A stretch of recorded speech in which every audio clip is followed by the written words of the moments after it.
50 से ज्यादा मजदूर जो लापता थे, लेकिन 50 मजदूरों का रेस्क्यू किया गया। 5 श्रमिक जो अब भी लापता हैं उनकी तलाश की जा रही है और 4 की मौत हुई है। ये बेहद दुखद खबर है कि 4 मजदूरों की जान चली गई है, लेकिन 50 मजदूरों को रेस्क्यू कर लिया गया। 3 तस्वीर हम आपको दिखा रहे हैं कि कितनी चुनौतियों भरा रेस्क्यू ऑपरेशन था। चारों तरफ आप देख रहे हैं कि बर्फ की चादर है, आसमान से बर्फ बरस रही है। 4 मजदूरों की जान गई है, 50 बचाए गए हैं और 5 अब भी लापता हैं।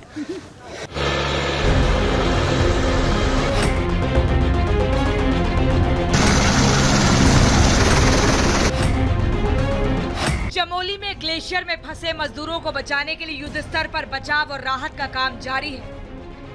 सेना के 200 जवान समेत कई टीमें पिछले 24 घंटे से रेस्क्यू कार्य में जुटी हैं। वहीं हेली रेस्क्यू टीम की मदद से बचाव काम में और तेजी आ गई है। रेस्क्यू ऑपरेशन में सेना के 6 हेलीकॉप्टर तैनात किए गए हैं, जो रेस्क्यू किए गए मजदूरों को जोशीमठ पहुँचा रहे हैं ताकि उन्हें समय से उचित इलाज मिल सके।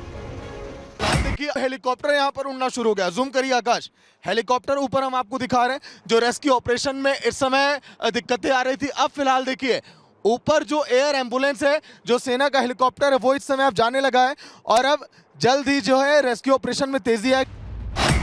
चमोली में युद्ध स्तर पर चल रहे रेस्क्यू में 7 फीट तक जमी बर्फ, लगातार बर्फबारी और भारी बारिश अड़चन बनी है। ऐसे कठिन हालात में भी रेस्क्यू टीमें मजदूरों की जान बचाने में न केवल डटी हैं, बल्कि ज्यादातर मजदूरों को सकुशल निकाल लिया गया है।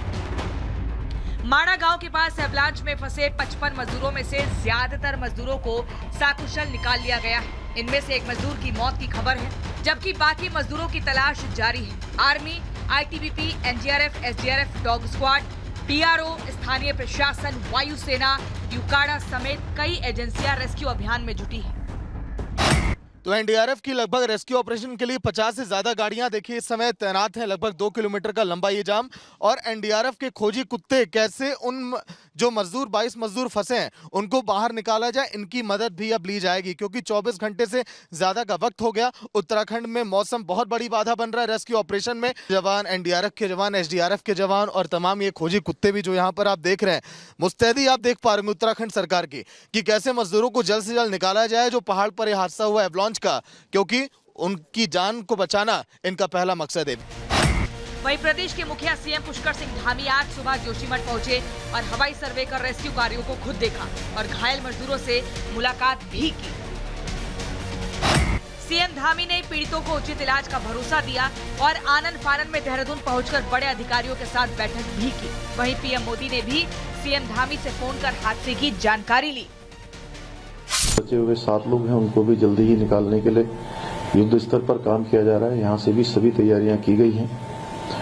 MI हेलीकॉप्टर भी हमारे तैनात हैं। माननीय प्रधानमंत्री जी ने भी आज प्रातःकाल पूरे रेस्क्यू अभियान से लेकर पूरी घटना की जानकारी ली और हर संभव उन्होंने सहायता के लिए कहा है। एवलांच का शिकार 55 में से कुछ मजदूरों की तलाश अभी भी जारी है।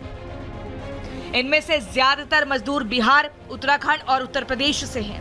तीनों राज्यों से करीब 11-11, जम्मू कश्मीर और पंजाब से 1-1, जबकि 5 मजदूर हिमाचल के निवासी हैं। वहीं 15 मजदूरों का पता लगाया जा रहा है। उम्मीद जताई जा रही है बाकी मजदूरों को भी जल्द से जल्द निकाल लिया जाएगा। और हम लोग हैं, हमारी रेस्क्यू टीम है, NDRF की टीम है, एमएनडे SI ओली है जो उसकी टीम है, 1st बटालियन की रेस्क्यू टीम है, वो पहुंची हुई है वहाँ पे।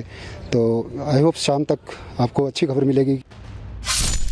चमोली में एवलांच के अलावा लैंडस्लाइड में भी भारी नुकसान हुआ है। सड़क पर बड़े बड़े पत्थर गिरने से 10 किलोमीटर लंबा जाम लग गया। हालांकि सड़क से मलबा हटाने का काम जारी है।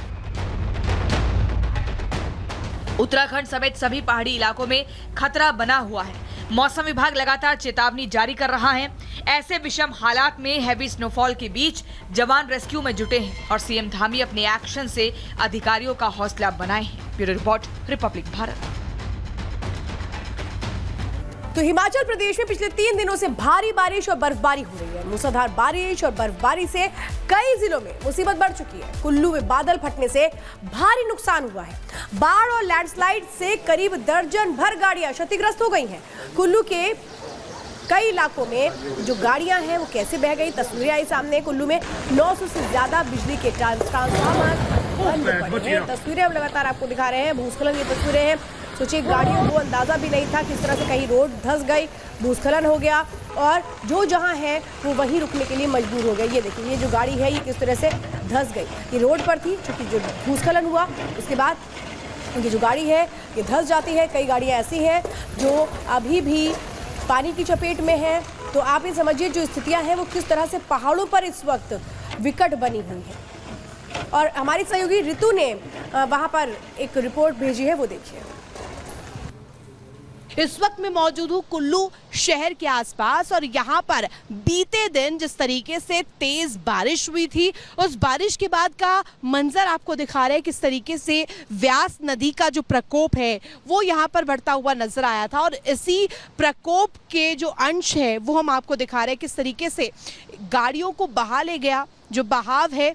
और इस दौरान की तस्वीर किस कदर रही होगी, उस दौरान का मंजर कैसा रहा होगा, ये हम तस्वीरों के जरिए जरा समझ सकते हैं। इस वक्त भी आपको तस्वीरों में एक ऑल्टो कार नजर आ रही होगी जो कि उस दौरान यहाँ फंस गई थी जब व्यास नदी का पानी जो है वो नदी का जो रास्ता है उससे उफन कर शहर की तरफ आगे बढ़ चुका था और इस रूट पर आ गया था। आपको दिखा देते हैं वो मलबा भी जो कि पानी के साथ साथ यहाँ पर बहकर चला आया था, वो तस्वीर भी आपको दिखाते हैं। और यहाँ पर भीषण तांडव देखने को मिला था, जल तांडव यहाँ पर एक तरह से आप कहिए तो देखने को मिला था। इस तरफ जो कुल्लू का बस स्टेशन है वो है, आपको नजर आ रही होगी हिमाचल प्रदेश की जो पथ परिवहन निगम की गाड़ियां हैं वो भी आपको दिखाई दे रही होंगी। और व्यास नदी का रौद्र रूप जरा देखिए आप, यही वो रौद्र रूप है जिसका शिकार यहाँ पर ये तमाम गाड़ियां हुई थी, ये पूरा इलाका हुआ था। कल बीते दिन जो तस्वीर रही थी ऐसा बताया जा रहा है कि 10 से भी ज्यादा जो गाड़ियां हैं वो यहाँ पर बहकर चली आई थी। आगे बढ़कर हम कुछ और तस्वीरें भी दिखाना चाहते हैं। ये वही मलबा है जो कि पानी के साथ बहकर आ गया था। आगे बढ़ते हुए आपको ये भी तस्वीर एक दिखाना चाहेंगे जहां किस तरीके से देखिए व्यास नदी ने किस तरीके से जो नदी का मलबा है वो इस तरफ शहर की तरफ बढ़ाया। और लोगों के यहाँ पर आपको नजर आ रहे होंगे छोटे छोटे दुकान हैं, वो दुकान भी कहीं ना कहीं पानी की चपेट में आए थे, पानी में डूबे नजर आए थे। और इस वक्त बड़ी खबर हरियाणा से आ रही है जहां के अंबाला में कोर्ट परिसर में फायरिंग हुई है। पेशी पर आए अपराधी पर बदमाशों ने गोलियां चला दी। फायरिंग के बाद मौके से फरार हो गया है अपराधी। बड़ी खबर इस वक्त हरियाणा के अंबाला से जहां पर ये बताया जा रहा है कि पेशी पर आए अपराधी पर बदमाशों ने गोलियां चला दी और जो बदमाश है वो फरार हो गए। हालांकि सवाल यह है कि वहां पर सुरक्षा कर्मी भी होते हैं, तो किस तरह से ये लोग वहां पर पहुंच गए। पेशी के लिए जो शख्स आया था उस पर गोलियां चलाई जाती हैं और ये बताया जा रहा है जो वो लोग जो गोलियां चला रहे थे वो अपराधी फरार भी हो गए। ये तस्वीरें हम लगातार आपको दिखा रहे हैं कैसे वहां पर ईंटें भी नजर आ रहे हैं, गोलियां चलाई गई हैं। यानी कि सीधा सीधा एक तरह से क्या कोशिश थी कि जो पेशी पर अपराधी आया है उसको छुड़ा लिया जाए।